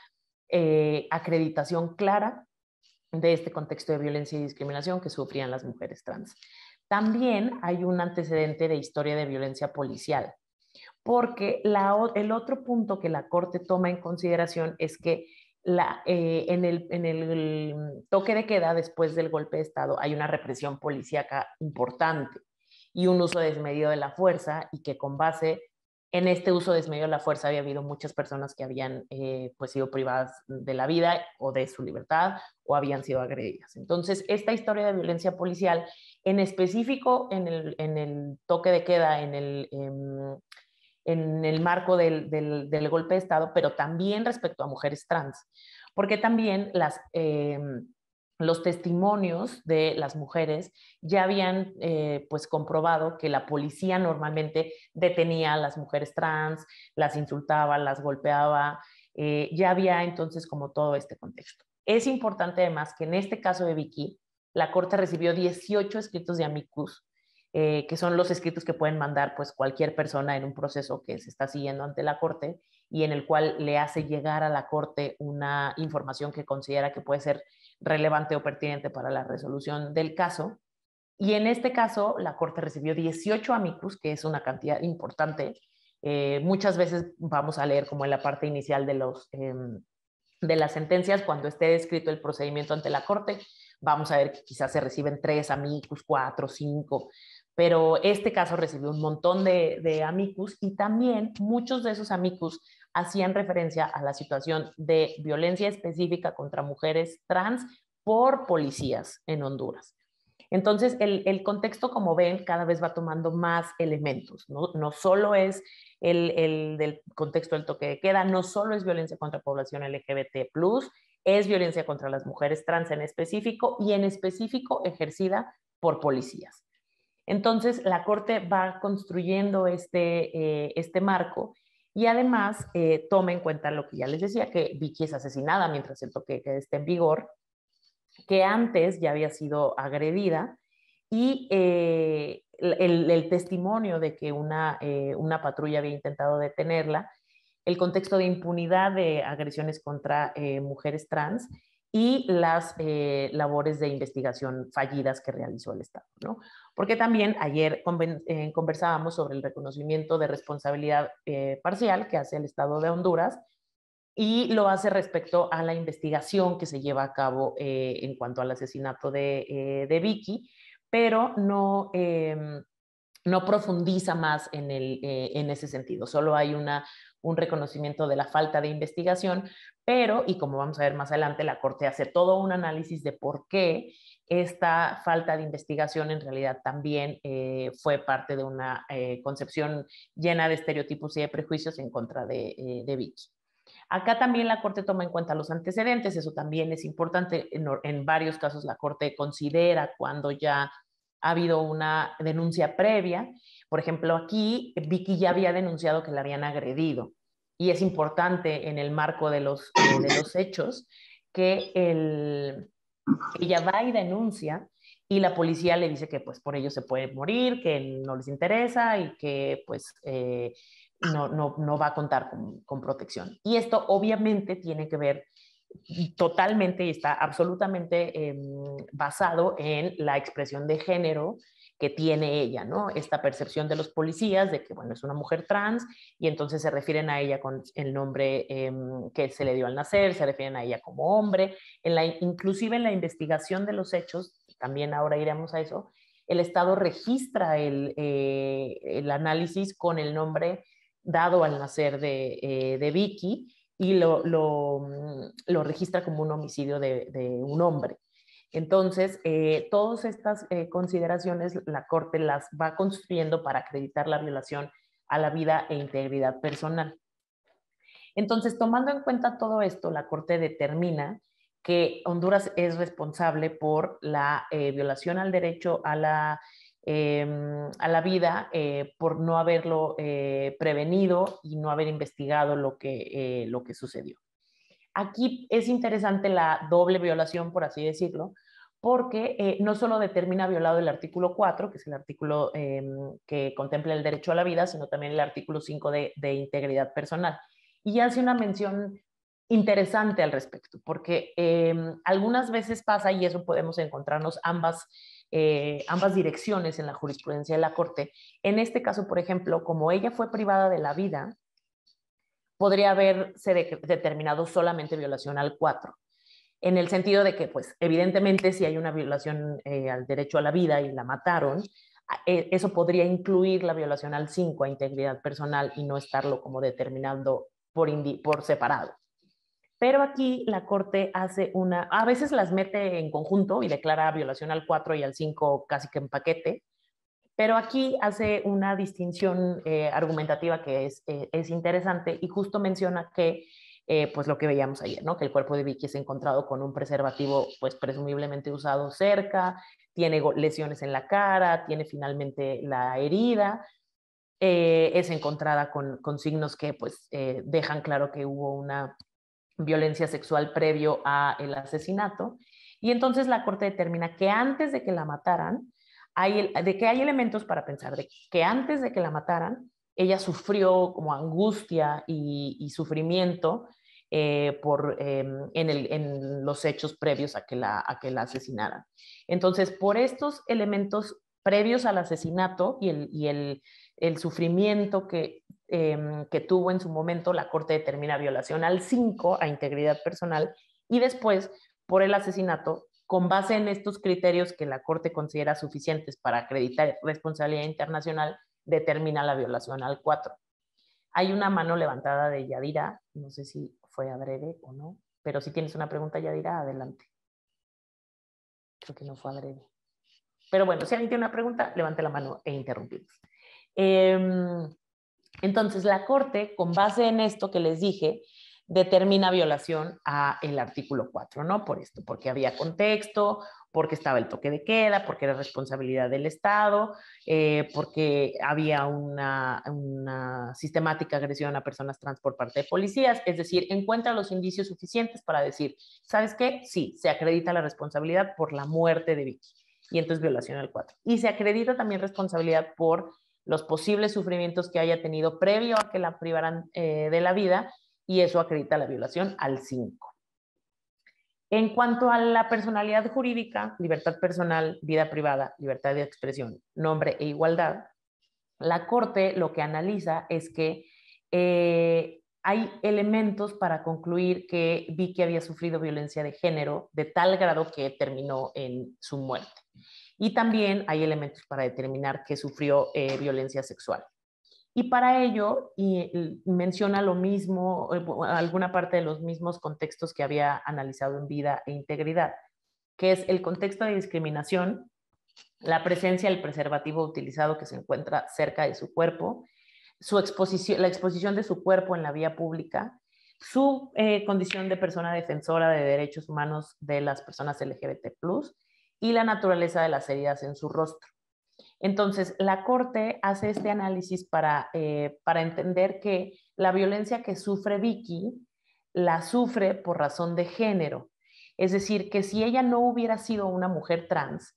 esto que le pasó en específico no le hubiera sucedido así como le pasó. Y eso es importante entenderlo cuando estamos hablando de perspectiva de género, porque no nada más con las mujeres trans, pero también con las mujeres, solemos tener estas preguntas o estos argumentos de, por ejemplo, con las mujeres en el crimen organizado que son víctimas de violencia, o con las mujeres indígenas que también son víctimas de agresiones por parte del Estado cuando entran en comunidades. La violencia que enfrentan las mujeres por el hecho de ser mujeres es distinta a la que enfrentan los hombres. Esto no quiere decir que los hombres no enfrenten violencia. Lo que quiere decir es que la que enfrentan las mujeres es distinta. Y entonces, por ejemplo, en el caso de Vicky, en el contexto del toque de queda, en el contexto del golpe de Estado, efectivamente hubo muchas personas que fueron privadas de la vida por parte de la policía en Honduras, por parte de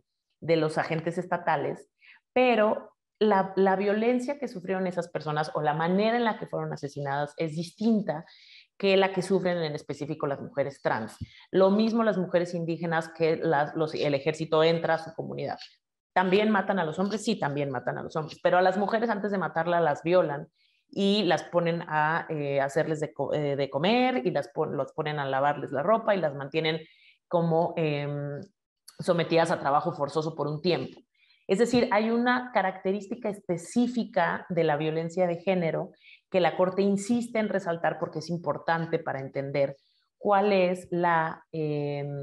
cuál es la naturaleza específica de la violencia de género que puede sufrirse. Y acá justamente la Corte entiende esta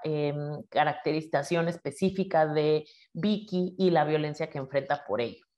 Y también la acreditación de la violencia sexual, y ahí básicamente toma en cuenta lo que les decía del preservativo y de las lesiones que ella, pues, que se encuentran en su cuerpo, ¿no? Entonces, eso es importante para entender a qué nos referimos con violencia de género, porque lo que les compartía, hay veces que hay argumentos posibles, pues, de que los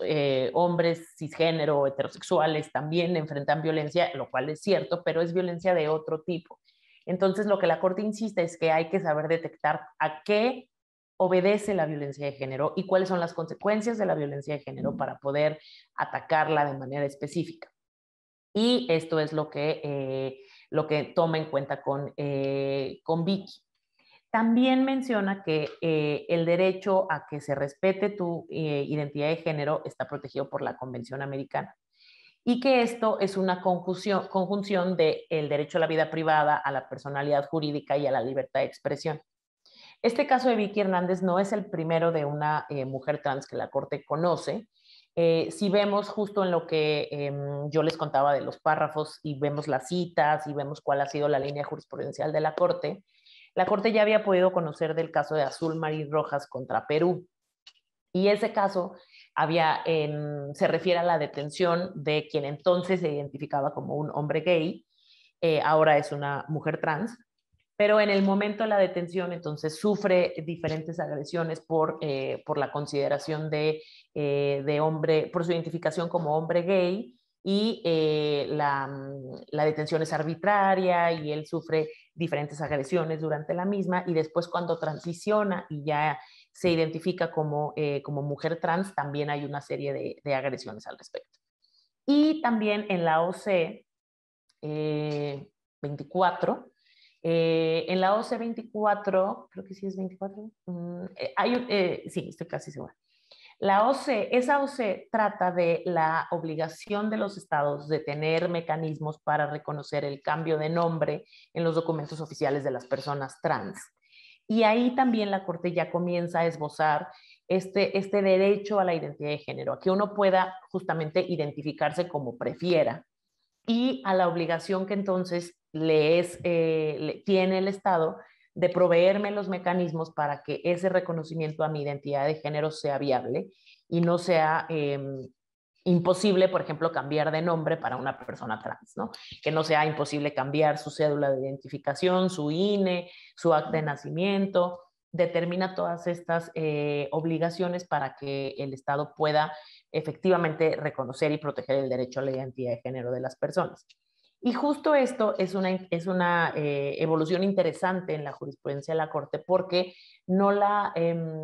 determina que hay un derecho a la identidad de género como porque sí o flotando, sino que lo deriva de justamente el derecho a la vida privada, a la personalidad jurídica y a la libertad de expresión.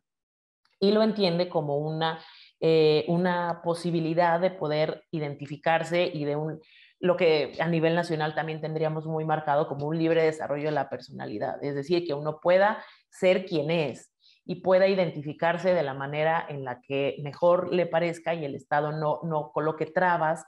para el ejercicio de los derechos como consecuencia de esa identidad de género. Es decir, que las personas puedan ir a la escuela, puedan trabajar, puedan tener sus documentos en orden, puedan tener acceso a todos los espacios y a todos sus derechos sin importar la identidad de género que tienen. Entonces, en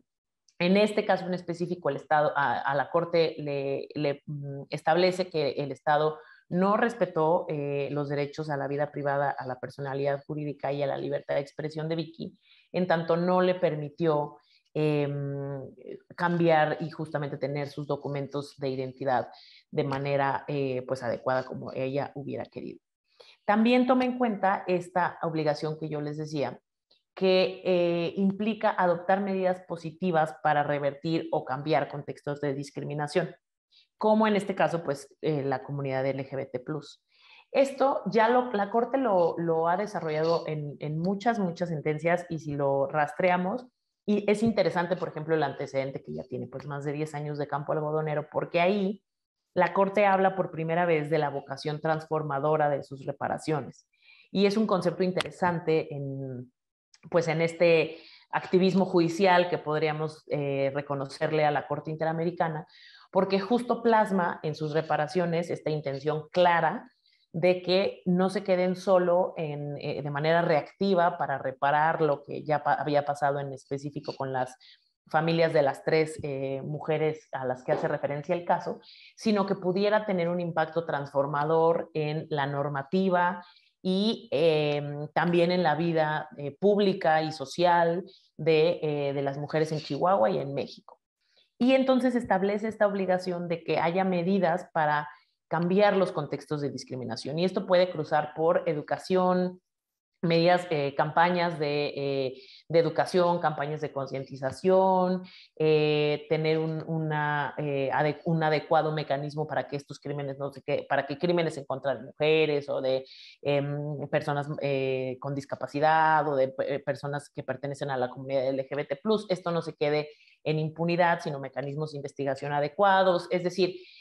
cambiar el contexto de discriminación de un país es muy complicado y la Corte lo entiende. Y entiende que no va a ser solo a punta de sentencias que esto se cambie si las sentencias no involucran reparaciones más integrales. Y justamente esto lo recordaremos ahora que veamos las reparaciones, porque precisamente la Corte busca que estos contextos discriminatorios se reviertan. Y para eso entiende que los mecanismos tienen que ser integrales y no nada más vía legal. Entonces, lo que determina es que efectivamente Honduras no había llevado a cabo estas medidas positivas, no obstante conocía el contexto de discriminación en el que estaban la comunidad LGBT+, y en específico las mujeres trans. Y respecto a la investigación, aquí también es muy interesante porque la Corte vuelve a hacer mención de las investigaciones que hacen uso de estereotipos y de prejuicios. Y esto lo ha dicho muchas veces. Justamente otra vez rebotando en campo algodonero lo dijo, también lo dijo en estos dos casos que son parecidos de feminicidios en Guatemala, de Belis Franco y Velázquez Páez. Lo volvió a decir en López Soto contra Venezuela, que es el caso de una mujer que es privada de su libertad por un particular que la tiene esclavizada por meses y la mutila y la abusa de ella sexualmente reiteradamente, etc. En diferentes casos, en Atenco también lo dice, es decir, la Corte tiene claro que cuando un policía, una fiscalía, entra a conocer de un asunto y entra con estereotipos o prejuicios de género previamente, ya hay un problema porque entonces se va a sesgar la investigación y eso va a hacer que resulte menos efectiva. Y justamente ese es un problema que tiene, ¿no? En los feminicidios de Guatemala que les compartía, el hecho de que la víctima hubiera estado vestida con blusas pequeñas o con faldas pequeñas, entonces ya la policía en las mismas actas de investigación ponía que, bueno, que quizás la persona se dedicaba al trabajo sexual, aunque ni al caso, y aunque se dedicara, ese no es el punto, pero establece eso. Ya hemos escuchado varias veces que en Campo Algodonero la familia se quejaba de que cuando iban a denunciar las desapariciones de las mujeres, las autoridades continuamente les decían a las familias que seguramente se habían ido con el novio, a pesar de que te aparecían muertas mujeres sin parar en Juárez.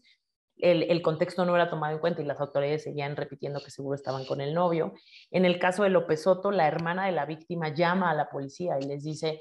a mi hermana la tiene secuestrada este tipo, o sea, yo no sé dónde está porque la priva de comunicación pues la tenía pues secuestrada, pero ella logra en algún momento usar su celular y entonces llama a su hermana y la hermana va con la policía y les dice nombre y apellido del tipo y les dice, él la tiene. Y entonces investigan y se dan cuenta que en algún momento ellos habían salido, se habían conocido, y entonces la policía, en vez de investigar, de ir al domicilio, de ver qué es lo que pasaba, decide que seguramente ella está con él, pues porque quiere, y que entonces pues es uno de estos casos en donde se fue con el novio, ¿no? Entonces la aplicación de estos prejuicios y de estos estereotipos es súper nociva para las investigaciones, y aquí también en el caso de Vicky la Corte menciona que los estereotipos y los prejuicios en contra de ella por ser una mujer trans sesgan la investigación.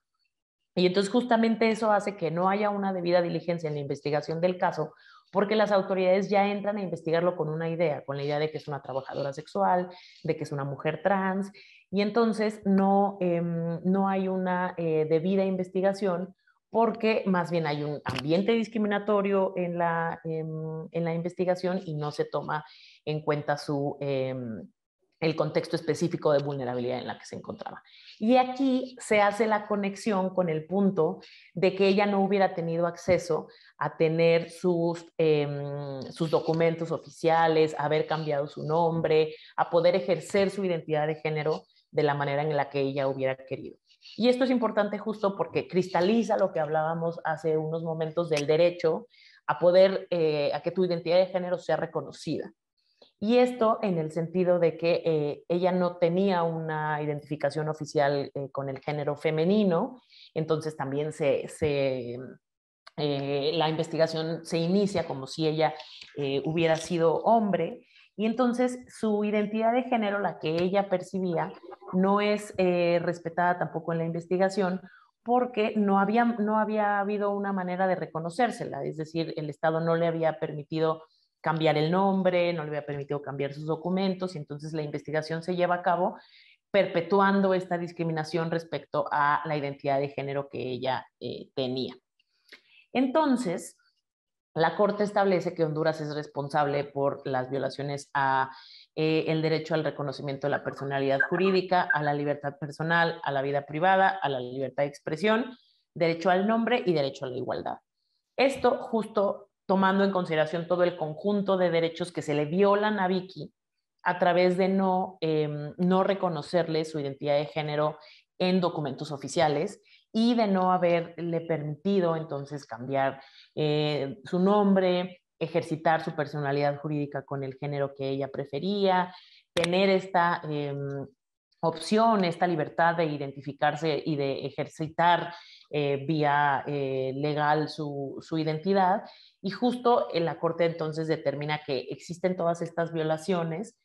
a diferentes derechos, pero por esto, o sea, porque no se le reconoce su identidad de género. Y entonces esto genera, en cuanto a artículos de la Convención, violación a estos diferentes derechos.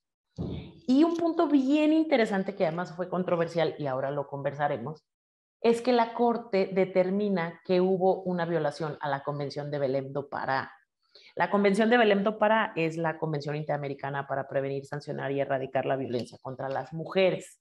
No es la primera vez que la Corte determina violada la Convención de Belém do Pará, ya lo había hecho en otras oportunidades. El Estado mexicano justamente había sido de los estados que más habían alegado que no había competencia para declarar violación a Belém do Pará, que no era un tratado que permitiera la determinación de responsabilidad internacional del Estado. Eso ya tiene décadas, ya es una discusión que ya quedó obsoleta, pero ya tiene tiempo entonces, determinando que cuando hay una situación de violencia contra las mujeres, puede entonces configurarse una violación, no solo a la Convención Americana sobre Derechos Humanos, sino a este otro tratado que es la Convención de Belém do Pará, que habla específicamente de erradicación de violencia contra las mujeres. Y la Convención de Belém do Pará menciona que la violencia contra la mujer en razón de su género se refiere a la violencia contra la mujer en razón de su género, y entonces la Corte establece que la violencia contra las mujeres trans también está motivada por género, porque está basada en una construcción social de roles de género que tradicionalmente le hemos asignado a los hombres y a las mujeres. Y esto es muy interesante porque, pues históricamente la Corte había determinado violación a la Belém do Pará, pero respecto de mujeres cisgénero, mujeres que no eran trans. Y esto abrió un debate muy interesante.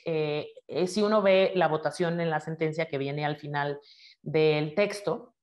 vamos a ver que todas las violaciones anteriores, violación a la vida y a la integridad personal de Vicky, y violación a los derechos que vimos ahorita, violación al nombre, a libertad personal, a personalidad jurídica, vida privada, esos también por unanimidad se declaran violados. pero, y también el artículo 5, integridad personal a sus familiares, que ahora lo vamos a ver, ese también está por unanimidad. Pero este de la violación a la Convención de Belém do Pará no sale por votación unánime en la Corte. Les recomiendo, si no los han leído, que los lean. Hay 3 votos en esta sentencia. La votación sale 5-2. Hay 2 votos disidentes por parte de la jueza Odio Benito y del juez Biogrossi, y un voto concurrente por parte del juez Patricio Pazmiño. Y es justo en este punto. El juez Pazmiño hace más bien una argumentación que intenta robustecer este punto de que la Belém do Pará aplica no solo para las mujeres cisgénero, sino también para las mujeres trans, pero el juez Biogrossi y la jueza Odio, que por cierto terminan su periodo de ser jueza y jueza ahora en diciembre, ellos hacen votos disidentes porque les parece que la Convención de Belém do Pará no debería de aplicar para las mujeres trans. Los argumentos que tienen en sus votos pues obedecen mucho al típico voto que hace cada uno de estos jueces. El juez Biogrossi históricamente ha tenido pues como muy clavado en sus votos la interpretación de los tratados que se deriva de la Convención de Viena, del artículo 38 en específico, y justamente menciona que no es posible hacer una interpretación de la Belém do Pará que incluya a las mujeres trans, porque a él le parece que la convención establece que el sexo es la razón en la cual se enfrenta una violencia o una discriminación en específico, que es la que Belém do Pará intenta combatir, pero que es el sexo lo que lo determina, y que eso pues no incluye a las mujeres trans. Entonces hace ahí como un ejercicio de derecho internacional puro y duro, de derecho de los tratados, de cómo no es posible determinar que hay una interpretación viable que pueda derivar en que mujer trans entra en lo que estaba protegido vía la Belém do Pará. Ese es el voto del juez Biogrossi, y el voto de la jueza Odio es más, va más al fondo del asunto. Ella presenta estos argumentos en relación a que la Belém do Pará protege a las mujeres que pues son cisgénero, es decir, que desde el momento de nacer les fue asignado ese género, y que entonces las mujeres enfrentamos una violencia específica desde que nacemos, cuando crecemos, en diferentes aspectos de la vida. Hay una violencia específica que se sufre por ser mujer, y que las mujeres trans no enfrentan esa misma violencia. Entonces, pues que es un error jurídico aplicarle la Belém do Pará a mujeres trans, porque no están contempladas dentro de este tratado, ¿no? Que este tratado lo que busca es hacer mención de las diferencias que por el sexo sufren por un lado las mujeres respecto de los hombres, y que entonces no es posible que las mujeres trans que no han sufrido esa desde pequeñas puedan tener la misma protección. A ella le parece que al final lo que esto deriva es que no se protege bien a ninguno de los dos grupos, ¿no? No se protege bien ni a las mujeres cisgénero ni a las mujeres trans. Y entonces hay como una confusión, que a ella le parece que hay una confusión de conceptos. Y entonces tenemos 2 votos disidentes. Lo cierto es que hay 5 votos a favor. Entonces, pues como ya sabemos, los votos disidentes no tienen valor jurídico como tal dentro de la jurisprudencia de la Corte, pero pues son justo eso, opiniones que expresan otros jueces que no están de acuerdo con la postura de la mayoría, ¿no? La justiciabilidad de los DESCA, vía el 26, ya tiene pues más de 3 años que está consolidada, y sin embargo sigue habiendo votos del juez Biogrossi y del juez Sierra Porto en disidencia de esta determinación de la justiciabilidad directa del 26, de los DESCA, y pues ahí están, y cada que se determina violación al 26, ellos dan su voto disidente. Entonces acá va a ser interesante ver, porque pues la jueza Odio y el juez Biogrossi se van, entonces hay que ver con la nueva composición quienes, cuando vuelva a haber un caso semejante, si finalmente la declaratoria de violación de la Belém do Pará respecto a mujeres trans sale por unanimidad, ¿no? Pero aquí salió así, 5-2 la votación, pero estuvo interesante por esto, y en realidad es una discusión teórica más robusta, ¿no? Si la vivencia de ser mujer, o si el feminismo que pues ha sido una de las banderas de toda la vida de la jueza Odio, si el feminismo puede permitir o no que entonces entren mujeres trans, o si le parece que es una contradicción de conceptos. Pero bueno, la jueza no tendrá pues más casos después de diciembre, pero es interesante su voto y el del juez Villogrossi. Verónica Sí, Aguirre, licenciada. Sí, sí, eso. disculpe. Es que en lo que estamos hablando de la mujer cisgénero y mujer trans, ¿no sería mejor hacer como que una adecuación para proteger en este grupo a las mujeres trans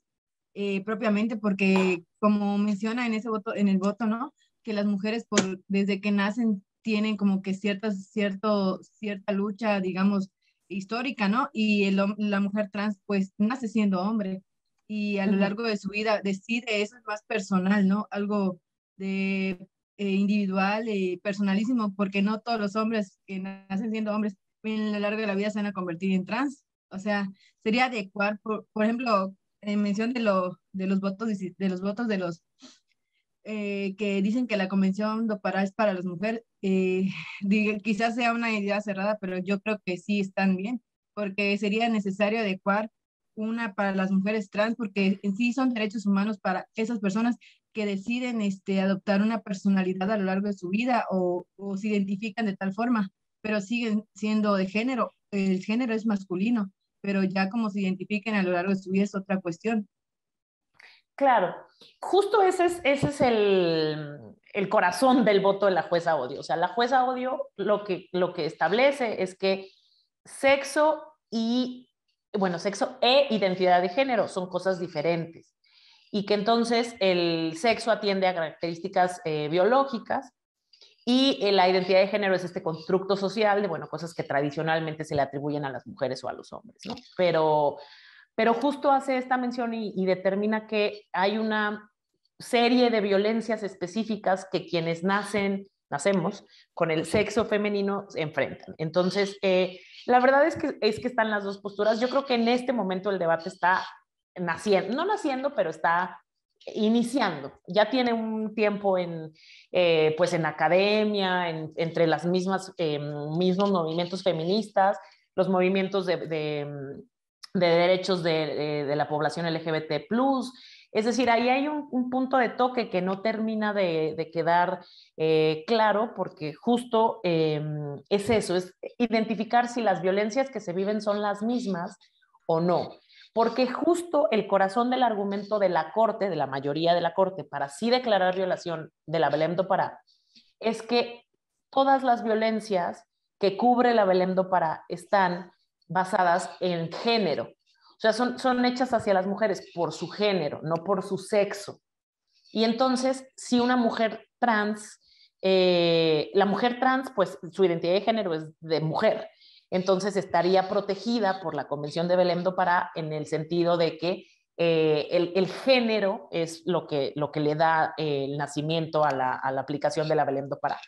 El debate está interesante, está bueno y está pues está actual. O sea, no hay un consenso, la misma Corte no lo tuvo. Disculpe que la interrumpa, licenciada. Está como Sí. decir que yo nací mujer, ¿no? De género mujer. Y a lo largo de mi vida me identifico como hombre y al final, digamos, sucede algo conmigo, algún caso de tipo, ¿qué se aplicaría a la Convención de Pará si yo me identificaba como, al fin y al cabo, como hombre, no como No, nací? ya Es no. que eso es lo que... Justo es un buen argumento. Ya no. O sea, si el sexo era femenino, pero la identidad de género ya es de varón, y entonces ya es, pues sí, ya se presenta y ya sus carnet de identificación, ya todo está con la identidad de género de varón, ya no habría una aplicación de la Belém do Pará. Es lo que se deriva de esta interpretación, porque ya no sería ya no sería una violencia contra una mujer, sería una violencia contra un hombre, y ya no aplicaría la Belém. Sí. Es un debate bien interesante, y justo todas estas preguntas que está planteando Verónica están pues en el tintero ahorita. La Corte lo que dijo fue esto, como que la situación de vulnerabilidad que vivimos las mujeres es semejante a la que viven las mujeres trans y que la necesidad de adoptar medidas para prevenir y erradicar la violencia contra las mujeres incluye adopción de medidas para prevenir y erradicar la violencia contra las mujeres trans, porque especifica que la convención establece que hay que tomar en consideración cuando las mujeres están en un contexto de discriminación interseccional. ¿Esto qué quiere decir? Que no solo eres mujer indígena, eres mujer con discapacidad, eres menor de edad, eres mujer migrante. Entonces, ya no solo es el hecho de ser mujer lo que te coloca en un contexto de discriminación específico, sino que justo el concepto de interseccionalidad a esto hace referencia. Es un concepto que viene justamente del feminismo, pero del feminismo de activistas negras en Estados Unidos, a las que justo les parecía, hace ya muchos años, que el feminismo blanco estaba dejando de lado elementos que a ellas las colocaban en una situación específica de discriminación que pues evidentemente las mujeres blancas no enfrentaban. Entonces la Corte, y eso pues ya tiene mucho tiempo, la Corte atiende mucho el concepto de interseccionalidad en una sentencia de 2015 que es González Yuy contra Ecuador, que tiene que ver con una niña con VIH. Ese concepto justo atiende a eso. Si alguien quiere ver como un desarrollo específico, le recomendaría González Yuy, pero básicamente es esto, es reconocer que no solo eres mujer, sino que hay otros factores que pueden ser tu edad, tu situación de migrante o tu situación económica, que te pueden colocar en factores específicos que aumentan este nivel de vulnerabilidad o este contexto de discriminación. Y entonces a la Corte le parece que ser mujer trans está dentro de estos preceptos. O sea, entendemos que eres mujer, pero además eres alguna de estas categorías o varias, una mujer indígena, migrante. También entonces no solo eres mujer, sino eres una mujer trans. Y esto entonces hace que sí aplique la Belém do Pará, porque no solo eres mujer, sino que tienes otro factor que agrava la discriminación. Y entonces la Corte hace esta interpretación evolutiva y dice, ¿sabes qué? Sí, vamos a extenderlo y las situaciones de violencia de género le ocurren no solo a las mujeres cisgénero, sino también a las mujeres trans. Y entonces establece la violación a la Convención de Belém do Pará porque establece que no se le garantizó a Vicky pues, su derecho a una vida libre de violencia. Además de a Vicky, la Corte hace el análisis que es muy típico de la integridad personal de los familiares de las víctimas. Esto es algo que es muy común en la jurisprudencia de la Corte y se refiere a que no solo la víctima sufre cuando es asesinada o cuando es torturada o cuando es desaparecida, sino que hay una familia pues que sufre también por el hecho de lo que le sucede a su familiar. En este caso, la mamá, la hermana y la sobrina de Vicky estaban contempladas como víctimas y justo se toma en cuenta esto, no solo que lo que le pasó a Vicky, es decir, ya el sufrimiento en sí por el asesinato de ella, sino también toda la búsqueda de justicia y los estereotipos que tienen que enfrentar y la impunidad y la falta de acceso a la justicia, y entonces determina que también hay violación a la integridad de la familia. Y finalmente en las reparaciones, que les digo que es interesante en este caso porque justo van a intentar atender a este contexto de discriminación que ya está muy acreditado en Honduras, la Corte primero que nada pide pues el deber de investigar, ¿no? Que puedan, que personas que además estén capacitadas en atender casos como este, puedan abrir nuevamente las investigaciones y que se sigan las líneas de investigación más razonables, que se permita la participación de la familia en la investigación, que no haya falta de debida diligencia, sino que se conduzcan las investigaciones de la mejor manera. Establece también que se publique el resumen oficial de la sentencia, lo cual es una medida que está pues, en todas las sentencias, pero también pide el acto público de reconocimiento de responsabilidad. Eso lo suele pedir, no lo pide siempre como la publicación de la sentencia, pero es común. Pero, por ejemplo, le pide esta beca en favor de la hermana de Vicky para que pueda terminar su educación. También le ordena que cree un documental que refleje la violencia de las mujeres trans hondureñas y que cree una beca Vicky Hernández para mujeres trans. Entonces, este tipo de reparaciones no son tan comunes. La publicación, la investigación, pues es casi de cajón, y la publicación de la sentencia también. El acto público de responsabilidad es común. Pero esta beca a la hermana, realizar un documental, la beca para mujeres trans, esto ya deja ver que a la Corte le interesa que haya medidas más integrales que no solo atiendan al caso específico de Vicky, sino que permitan justo lo que yo les comentaba, ¿no? Esta vocación transformadora de las reparaciones, en la cual pueda, a través de un documental, por ejemplo, visibilizar la situación de violencia de las mujeres trans, que el mismo Estado lo pueda promover. Entonces, eso es importante. También ordena que se les permita dar tratamiento psicológico a la familia, que se les dé recursos para ello. Y también pide un plan de capacitación respecto a orientación e identidad sexual, y que los colectivos y organizaciones de mujeres trans participen en esto, que se incorpore un procedimiento de reconocimiento de género, porque Honduras no tiene, que permita a las personas trans adecuar sus documentos de identidad, lo que tanto hablamos de la necesidad de que puedan legalmente acceder a estos documentos, que haya un protocolo de investigación y administración de justicia para personas pertenecientes a la población LGBT+, y que también haya un sistema de recopilación de datos y de actos de violencia contra personas LGBT+. Es decir, todas estas garantías de no repetición e inclusive las medidas de satisfacción atienden a esto, atienden no solo al caso de Vicky y a la familia de Vicky, sino a permitir que Honduras modifique la ley que tenga que ser modificada, cree un plan de capacitación para sus autoridades que necesiten ser capacitadas, que haya un sistema de recopilación de datos. Es decir, las falencias que fue detectando en el caso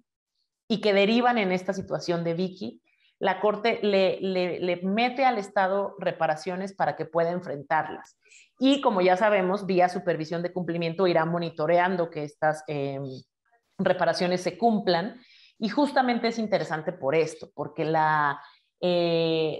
perspectiva que podemos ver es mucho más general de lo que podemos ver en otras sentencias, y por eso es importante. También obviamente ahí están las